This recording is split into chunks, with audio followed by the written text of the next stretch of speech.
Hi guys, welcome back to the channel. I'm Office Bloke Daz. I'm Office Bloke Mike. Here we are, the two of us. Indeed. Good In our afternoon. full glory. Yeah. Bit of logistics, the transporting of the biggest object in history. Were you involved in this? Not Could have this- been.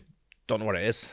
Right, okay. But I might have had a part in being part of what was on part of that, if you know what I mean. Basically used to be your job, didn't it? It used to be my Do job, stuff yeah. like that. Yeah. You know, Moving all the, around the world, Yeah. everywhere. If something needed something big moving anywhere around the world, then I was a point of contact. Yeah. One of many. Yeah. Yeah. I'm sure it was. Yeah. Worked for some of the biggest companies. That's, But it's a really interesting job though, wasn't it? All the Every different day's- shapes and sizes of things in different countries and, Do you know what it comes down to is when you're involved in this kind of stuff, these people that go to work every day and they do the same thing every day, and they know even with logistics, it's very different even what you're doing every day, but it's still the same. You're still going to know you're going to have jobs to do every day. With mine, I might only do 2 jobs a year, Really? sort of thing. But the planning that goes into it is the planning of everything. Even like doing route surveys. You're scoping out other ports deep enough that you need to go to, because some of the stuff you buy. So if I get people who come to me and say, "We've bought an oil rig in Dubai," right? I mean, you do, don't you, normally? But and I need to get it from Dubai to Nouakchott in Mauritania. yeah. So I'd be like, okay, and then that's how we start. We go down, have a look at the rig. So see how it can be dismantled. Speak to the weight, engineers, stuff like that. dismantle it. How soon they want it there. And then we go from there. We work it backwards all the way down to getting it to where we need to go. So it's, that was just an example of one of the things I've done. But yeah, it's a lot goes into it. But it takes prep of prep of a good 6 to 8 months to move something that's like of substantial size. Yeah, maybe even longer.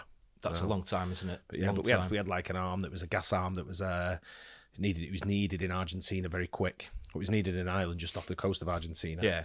So I chartered the Antonov, put the gas arm in the Antonov. Right, okay. It's not the big plane, isn't it? Transporter plane. Yeah, and the loadmaster come up and I says, he loaded it all up. I watched him load it all up and I thought, what's he doing with them nons at the back over there? He just left them. And I said, what about them? And he went, are they to go as well? I went, yeah, everything. And he's like, everything off. So we had to unload the plane again. Joking. So we had to reload the plane. So it was a delay of about 12 hours. Wow, time is money. Plane, and time's money on that, yeah. So it's a lot goes into it, yeah. But it's interesting. It's a lot of pressure. Stress and a lot of pressure. Because time frames and all that, and there's certain things you can't do, and he's like, if you get a chimney that can't be cut, and it's 100 meters long. Yeah, got to figure it out. I suppose different countries as well maybe have different rules and a lot of red tape about what you can and can't do, when you can do it, and so there's a lot of bribery and corruption that goes on that I tried to swerve. And, I was just going to say, so you don't mind being involved in that. Worst thing someone ever asked me for, I was sat in a meeting with customs once, and they asked me for a fridge freezer. Wow. And when are you taking a piss? That's all.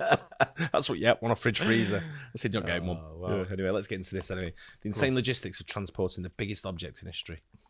This video is made possible by Brilliant. Learn complex topics simply for 20% off by being one of the first 200 people to sign up at brilliant.org/real-life-lore. Over the years, humanity has moved some truly colossal objects across the surface of the Earth. For example, the Statue of Liberty just outside New York City was initially brought to Liberty Island by boat from France in 1885. It was shipped over in 350 pieces, which together weighed over 225 tons, which in all honesty is not that much at all. That's only Just going to say tiny, That's a tiny shipment. Oh, is it? Yeah. Right. Yeah, very easy to do that. I didn't realise it come over in loads of different parts and stuff like that. Yeah. Wow. But that'd be a very easy one to do. Yeah. Even someone like, I wouldn't even get involved in that. I'll just give it to other people to do. Yeah. Yeah. Yeah, just shift that quick. Yeah. That's what it is. Do it over the weekend. Yeah.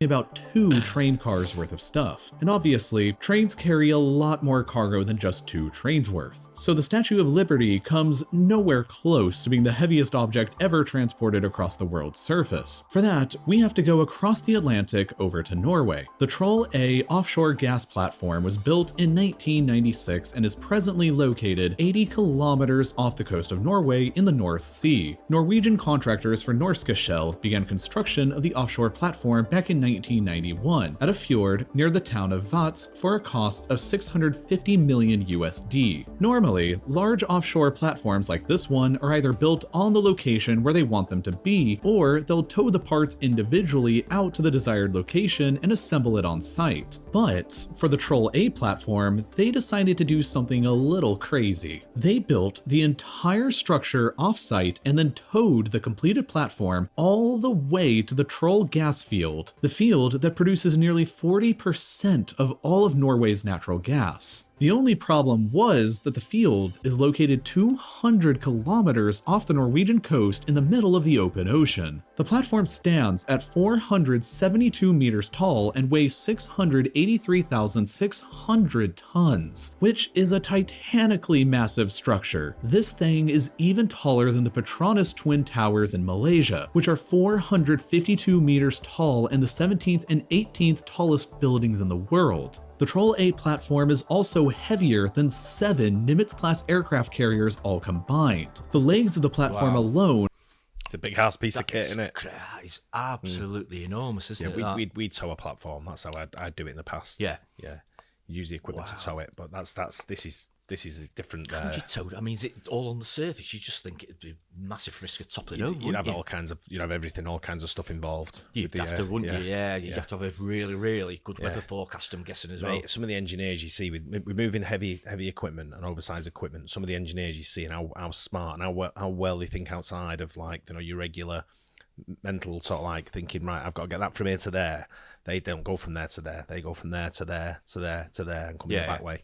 Sort of thing, because that's the easiest way to go. It takes an extra 2 weeks to go, but that's the easiest way to go. I can imagine. You can imagine North Sea as well. You're talking weather. Well, exactly. Everything goes with it. So the forecast would have to be absolutely perfect, wouldn't it, for a good, a good few days, week or two. But you imagine how much it costs for the on-hire equipment.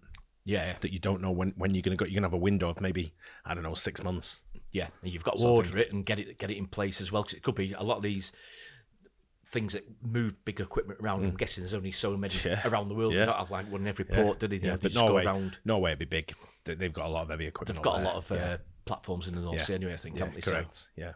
Are over 300 meters tall and have walls that are over 1 meter thick to withstand the immense pressures at the bottom of the ocean. Fabulously, the legs were created by continuously pouring concrete for over 100 days non-stop so that there weren't any joints or seams in them in order to guarantee that they were completely waterproof. Wow. Then, they were reinforced with enough steel rebar to erect 15 Eiffel Towers. The inside of the legs are broken down into 3 equal-length watertight compartments, and each have an elevator that takes 9 minutes to go from top to bottom. More than enough time for you to watch this entire YouTube video. The 4 legs of Troll A are joined together by a reinforced concrete box known as a cord shortener that is to stop any potentially dangerous resonance frequencies inside of the legs. Engineers designed this cord shortener to make sure that the constant battering from the ocean's waves would not cause a catastrophic failure due to vibrations like what happened to the Galloping Gertie suspension bridge in Tacoma in 1940, where high winds began to shake the bridge violently enough that the entire thing collapsed into the sea. After the legs had finished construction, they began filling the legs with water to the point where they were nearly submerged. They did this so they could float the platform over the legs to attach them together. Once the platform was floating over the legs, they began to pump water out of the legs to slowly raise them centimeters at a time to the bottom of the platform overhead. The process of raising the legs took over a day to complete before they could attach the platform on top. Once the platform was attached, they continued to remove more water out of the legs so that the platform would stand almost 100 meters above the water in order to avoid the legs from hitting and damaging any reefs along the journey. With the platform now fully constructed, they began to tow the entire structure that now weighed 1.2 million tons with its ballast attached. The 200 See, I thought when they were building it, like obviously they've done it in like a deep sort of area, haven't they? I thought they'd be doing it near the shore, so it'd be like fairly shallow, so it wouldn't be able to, move, because the legs would be on top of the surface. Yeah. But people don't realise what goes into the movement of a lot of this stuff, because a lot of it's done like when we used to do the turbines. We did a lot of wind turbines. You do it at night, so your traffic permits don't allow you on the road between certain times in certain countries. So you have to do it at night. So you're doing from midnight to 6 a.m. type thing to do a leg. And but people don't realise, because all of a sudden the turbine just turns up and it's there.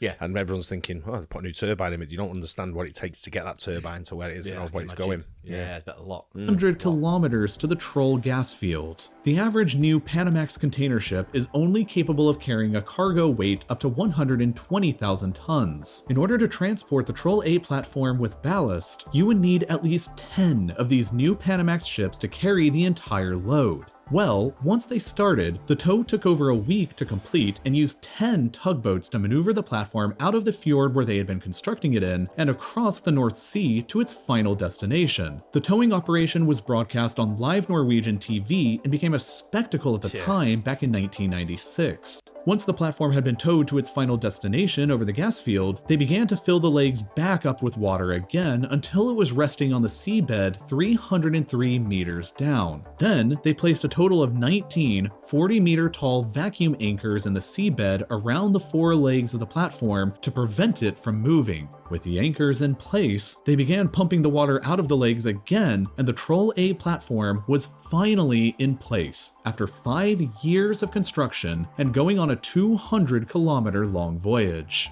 With the offshore gas platform now in place, it began to pump both natural gas and oil out of the Troll gas field. The Troll A platform produces 138,000 barrels of oil a day, Huge, and over isn't it? 100 Huge. 5 years to build it. Absolutely Incredible. massive. That's why, because it's in a fjord where they built it, and obviously they're really deep, aren't correct. they? So, Yeah. right, that's fine. Yeah, but I'm just That wondering how explains long it took to tow. Didn't mention that, did it?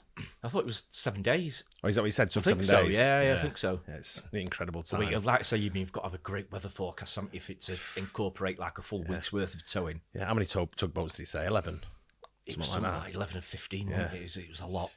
120 million cubic meters of natural gas a day. That's enough natural gas to fill the Epcot Center at Disney World over 1,900 times and can make over 65,000 gallons of gasoline every single day. Enough to completely satisfy all of Norway's gasoline consumption more than 3 times over. All of these resources are presently sent directly back to Kolsnes over 80 kilometers away using underwater pipes, and they do this in only 84 seconds. The Troll A platform is a true engineering wonder. Due to its size and the fact that it was transported over 200 kilometers, it won the Guinness World Record in 1996 for the heaviest object ever moved by man across the Earth. Another world record was set inside of the platform a decade later by Katie Malua and her band when they performed a concert at the bottom of one of the legs of the platform at the seabed, 303 big's the meters leg? beneath the surface. Overall, the Troll 8 platform and how it was moved across the Earth is a work of pure problem-solving brilliance. But in order to pull it off, it required a solid understanding of things like engineering, physics, chemistry, and a lot more. Things that might seem impossibly difficult for you to understand right now, but not when you use brilliant.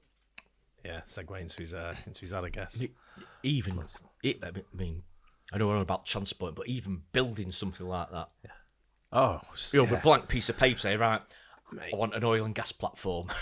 I've seen some stuff. I've seen some stuff with engineering drawings that have come to us for when we've been transporting stuff, and I've looked at it and gone, "What is that?" And you're looking at it from all. Sometimes you look at it and you think, "Have I got this the right way?" Yeah. And you're turning stuff around and all sort of thing. And then the engineers come down for a meeting and they explain how they do it and what it is. And your mind's just blown. Blows you, but I'm not surprised. I mean, it's just so much going into it. Gee, I mean, it's absolutely mind blowing. But even small things, though. I mean, we used to do things like Formula One.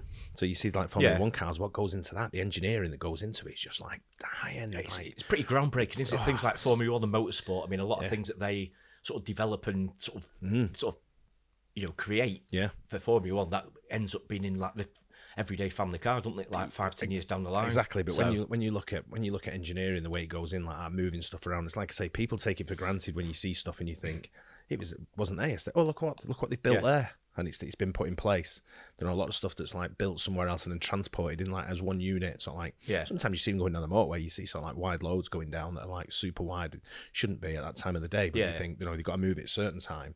But it's But yeah, and especially when you go to places like Ghana, for example, don't have the road infrastructure is not like what you get in the USA or in the UK or wherever it may be. And then you look at you've got literally got dirt tracks that you're trying to get down, and then people's just stopping you halfway down. and going, "You're not coming through, So mate." clean your windows, or unless you make a donation to the unless you community. buy me a fridge freezer. It's community donations. It wasn't Ghana, by the way, but it was. But it was through some countries when you go, and just some of the things they ask for. You just like, because you have to move street furniture. There's all kinds of stuff that gets signs, involved. things like that. I'm guessing. Yeah. And I wouldn't say moving that's easy, but you think about the obstructions in there. There's not as many obstructions what you've got. If you're moving that from, say, a port in the south of Iraq that needs to go into the north part of Iraq. Yeah. You think about the challenges you're going to face doing that. Not something of that size, but anything that's of a bigger size. Yeah. So you're getting challenges wherever you go, but that challenge is the weight, obviously, and the design of it and how it's done. It's just the engineers huge, done a superb job. How they go about just building it, but then working out how they transport it and raising it up and down with the water, going in the legs. And I love watching it, mate. The engineering side of it is just, I don't know. When, like I say, I was lucky enough to get involved in a lot of stuff like that with heavy equipment and heavy lifting and stuff. And you look at it and watch how the engineers work, and you're just sort of like, yeah.